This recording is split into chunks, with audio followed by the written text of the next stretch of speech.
আল্লাহ বলেন। কে বলেন? আল্লাহ, যিনি এই বিশ্বজাহানের পরিচালক। তারা সে যে যে নামে ডাকুক, তাদের কিছু আসে যায় না।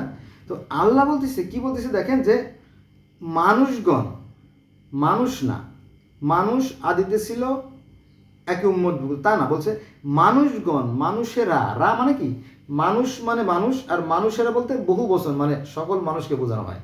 তাহলে এখানে আল্লাহ বলছে মানুষগণ বা মানুষেরা আদিতে, অর্থাৎ সেই সৃষ্টির উৎসলগ্নে তারা ছিল একই জাতি এবং একই উম্মতভুক্ত।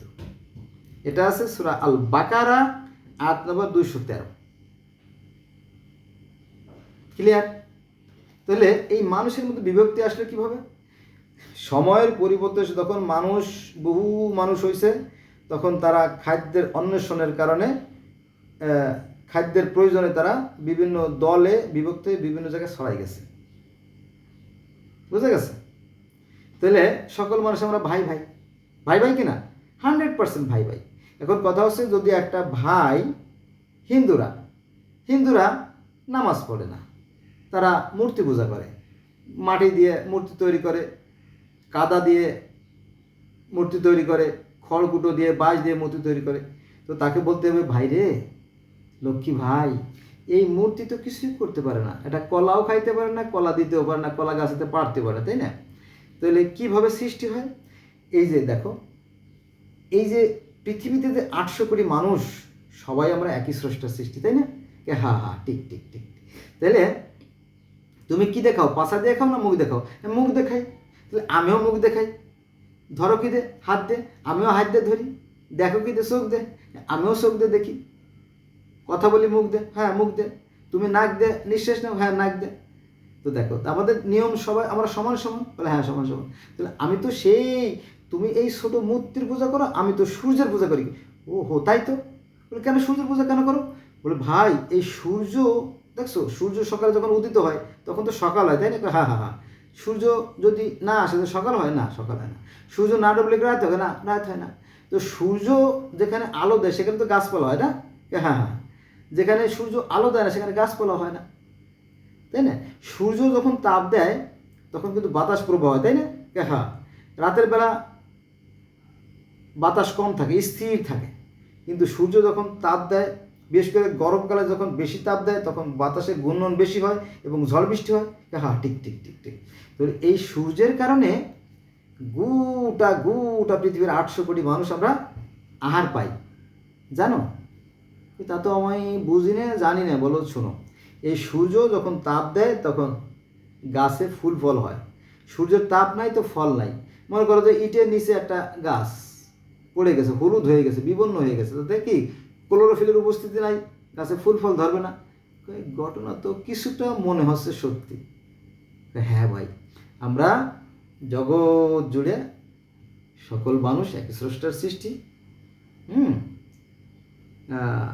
তো এগুলো বাদ দাও, চলো আমরা ভাই ভাই, তো তাহলে আমরা একসাথে বাঁচি, একসাথে মরি, তা মন্দ হয় না, তাই না?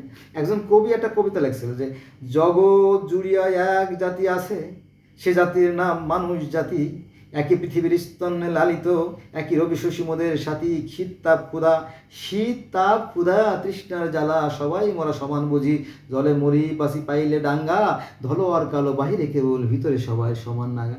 বলো ভাই, কত তো মন্দ না, আসলে তো তাই। তাহলে চলো আমরা একসাথে বাঁচি, একসাথে মরি। হ্যাঁ চলো, কী করতে হবে? আমরা চলো মুসলমান হয়ে যাই। হিন্দুদেরকে বোঝাইতে হবে। কোরআনে একটা আয়াতে বলি, আমার আয়াত নাম্বারটা মজুদও নাই, যে অন্য ধর্মের দেব দেবীদের তুচ্ছ তাচ্ছিল্য করা যাবে না। কোরআনের কথা। যদি কেউ ভুল করে তাকে ক্ষমা করে দিবা, কোরআনের কথা। কিন্তু কই সেই মুসলমান? এই কদিন আগে তেজগাঁ, ঢাকার তেজগাঁ নাবিস্কর, ওখানে এক ভদ্রলোক কি জানি একটা কটূক্তি কথা বলছে, যে আলেমরা বলে, কিছু কিছু আলেম বলে নবী মুহাম্মদ সাল্লাল্লাহু আলাইহি ওয়াসাল্লাম নাকি জারস। হ্যাঁ, ওকে ধর, ওকে মার, কেটে ফেলা। এই তো বিরাট দ্বন্দ্ব। তারপরে দেখলাম এই যে দুদিন আগে যে এটা কি জানি, হ্যাঁ, একটা হিন্দু লোকের ওই যে গলায় দেখবেন যে জুতার মালা ঢাল দিয়েছে, তারা মাইরেও ফেলাইছে। হ্যাঁ, এখন কথা হচ্ছে, আমি জগতের বিভিন্ন ধর্মের ছাত্র তো, আমি ওই দিন দেখলাম যে মসজিদে ইমাম সাহেব বলতেছিল যে হিন্দুরা 12 মাসে 13 ভগবানের পূজা করে। কেমন কথা! মানে ইহুদিদের বদনাম, ইহুদিদের নবীর শত্রুতা ছিল, ওরা আমাদের দুশ্মন। খ্রিস্টানদের সাথে নবীর শত্রুতা ছিল, ওরা আমাদের দুশ্মন। হিন্দুরা মূর্তি পূজা করে, ওরা আমাদের দুশ্মন। হ্যাঁ, তারপরে তাও ধর্ম, সিন্ত ধর্ম, বাহাই ধর্ম, কনফুসিয়াস ধর্ম, ক্যালটিক ধর্ম, অ্যাস্টিক ধর্ম, মায়ান ধর্ম, এরা মূর্তি পূজা করে, এরা আমাদের দুশ্মন। মানে দুনিয়ার সবাই দুশ্মন, খালি আমি ভালো। হ্যাঁ, অথচ এই যে হুজুর বলল যে 12 মাসে 13 পূজা করে, 33 কোটি দেবতার পূজা করে। হ্যাঁ, মিথ্যে কথা, মিথ্যে কথা। কারণ বেদে ঈশ্বর একজনই, পরমেশ্বর একজনই, একমেবা দ্বিতীয়াম, তিনি এক এবং অদ্বিতীয়। এটা কিন্তু বেদের কথা, একমেবা দ্বিতীয়াম, বেদের কথা। বেদে আর একটা বাক্য বলি, ব্রহ্মা একং দ্বিতীয় নাস্তি, নেহি নাস্তি, নেহি নাস্তি, নেহি নাস্তি। ব্রহ্মা মানে সৃষ্টিকর্তা, একং মানে একজনই, দ্বিতীয় মানে দুই, নাস্তি মানে নাই। সৃষ্টিকর্তা মাত্র একজনই, দ্বিতীয় কেউ নাই, কেউ নাই, কেউ নাই। এটা বেদের কথা। আর হরি মানে কি জানেন? হরি, হরি শব্দের অর্থ হচ্ছে নিরাকার, অদৃশ্য এবং জ্যোতিময় স্রষ্টা। অর্থাৎ কোরআনে যা আছে বেদেতে আছে। কিন্তু এই ধর্ম ব্যবসায়ীরা এই কথাগুলো বলে না, বরং অন্য মানুষের মধ্যে মিথ্যে গীবত বলে বলে মানুষের মধ্যে বিভেদ সৃষ্টি করে।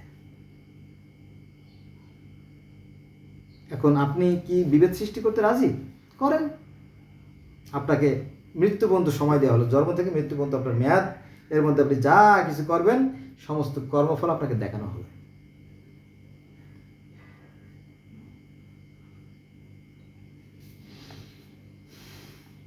তাহলে মানুষগণ আদিতে ছিল একই উম্মতভুক্ত। এটা কার কথা? সৃষ্টিকর্তার কথা। সূরা বাকারা আয়াত 221, তাই না? 213 আর কি। তো আমি মাঝে মাঝে কথাটা বলি, সেটা হচ্ছে যে পৃথিবীতে আসবে শান্তি কবে? যেদিন হিন্দু, মুসলিম, বৌদ্ধ, খ্রিস্টান এক জামাত হবে, শান্তি আসবে তবে। আমরা একই স্রষ্টার সৃষ্টি, একই মায়ের সন্তান, তাই না? আমি আবার গানও গাই, জানেন তো? ও শালা কত কিছু গায়। হ্যাঁ, কেউ বলে হিন্দু, কেউ বলে মুসলমান, তাই না? কেউ বলে হিন্দু, কেউ বলে মুসলমান, কেউ বলে বৌদ্ধ, কেউ বলে খ্রিস্টান, তাই না? একই মানুষ, কিন্তু এই মানুষগুলো কারা ভাগ করছে? আমরা। হিন্দুরা দেখবেন এক রকমের ড্রেস পরে, মুসলমানরা সাদা টুপি পরে, আর বৌদ্ধরা হলুদ কালারের ড্রেস পরে, তাই না? আর খ্রিস্টানরা কি ছোটো ছোটো টুপি পরে, তাই না? মুসলমানদের মধ্যে আর কি। তো এই ভাগগুলো কারা করছে? এই ধর্মগুলোরা করছে, কইরা মানুষের সাথে মানুষের বিভেদ সৃষ্টি করছে।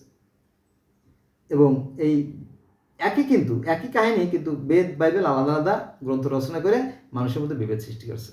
এই জন্য একজন বিবেকবান, একজন চিন্তাশীল ব্যক্তি বলতেছিল যে সব মানুষ একই স্রষ্টার সৃষ্টি এবং সব ধর্মগ্রন্থ একই কথা বলে, কিন্তু এই ধর্ম ব্যবসায়ীরা মানুষের মধ্যে বিভেদ সৃষ্টি করে। চলো গানটা একটু গাই।